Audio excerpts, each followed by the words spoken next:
है ना। पर क्या हो अगर मैं कहूँ यही दोस्ती तुम्हारे लिए सबसे बड़ा खतरा बन सकती है और तुम्हारे दुश्मन वो तुम्हारे लिए सबसे बड़े साथी। ये है द 48 लॉ ऑफ पावर के सबसे शॉकिंग और जरूरी लॉ में से एक। Law second, never put too much trust in friends, learn how to use enemies. Simple word में अपने दोस्तों पर कभी भी अंधा भरोसा मत करो और दुश्मनों का इस्तेमाल करना सीखो। सुनने में थोड़ा अजीब लगता है ना। हमारा समाज हमें सिखाता है कि दोस्ती निभाओ, भरोसा करो, लेकिन पावर की दुनिया में ये नियम बिल्कुल उल्टा काम करता है। क्यों? चलिए ये सब एक कहानी के जरिए समझते हैं। एक जमाने में एक शक्तिशाली राजा था जिसका सबसे करीबी दोस्त उसकी हर मुश्किल में उसके साथ खड़ा रहता था। राजा उस पर आंख बंद करके भरोसा करता, हर राज हर कमजोरी अपने उस दोस्त के साथ बांटी। लेकिन यही भरोसा उसकी सबसे बड़ी गलती साबित हुई। दोस्त ने राजा की कमजोरियों का फायदा उठाया, उसे नीचा दिखाया और आखिर में उसकी कुर्सी छीन ली। क्यों? क्योंकि दोस्ती में अक्सर इमोशन हावी हो जाते हैं। हम दोस्तों को गुस्से में आकर या उनकी मदद करने के चक्कर में ऐसा राज बता देते हैं जो हमारे खिलाफ इस्तेमाल किया जा सकता है।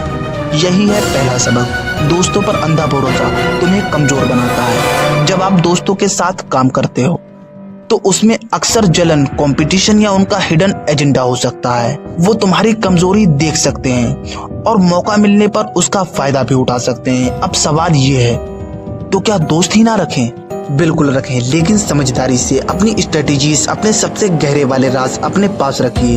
अपनी कमजोरियों को छुपा कर रखिए, चाहे वो कितना ही करीबी दोस्त ही क्यों ना हो। लेकिन कहानी का दूसरा हिस्सा और भी दिलचस्प है। दुश्मनों का इस्तेमाल करना सीखें। ये कैसे? दुश्मनों के पास आपके लिए कोई भी इमोशनल अटैचमेंट नहीं होती। वो सिर्फ आपको हराना चाहते हैं और यही उनकी सबसे बड़ी कमजोरी है।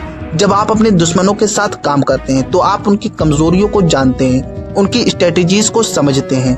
आप उन्हें कंट्रोल कर सकते हैं, उन्हें अपने मकसद के लिए इस्तेमाल कर सकते हैं, उनकी नफरत को अपनी ताकत बना सकते हैं। ये एक बड़ा उदाहरण है। नेपोलियन ने अपने कई दुश्मनों को अपनी फौज में शामिल किया ताकि वो उनकी ताकत का इस्तेमाल कर सके और उन्हें आगे बढ़ने का मौका दिया। क्यों?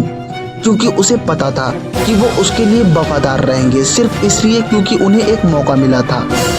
तो क्या आप समझ रहे हैं इस लॉ की गहराई? दोस्तों पर भरोसा करने से पहले सोचो, अपने राज अपने पास रखो और सबसे जरूरी बात, अपने दुश्मन को समझो और उनकी एनर्जी को अपने फायदे के लिए इस्तेमाल करो। ये लॉ थोड़ा रूटलेस लग सकता है, लेकिन यही इंसानी फितरत की सच्चाई है। पावर की दुनिया में सिर्फ वही लोग टिक पाते हैं जो रियलिटी को जानते हैं और उसे फायदे के लिए इस्तेमाल कर सकते हैं। तो मिलते हैं नेक्स्ट वीडियो में थर्ड लॉ के साथ। तब तक के लिए पावर ऑन।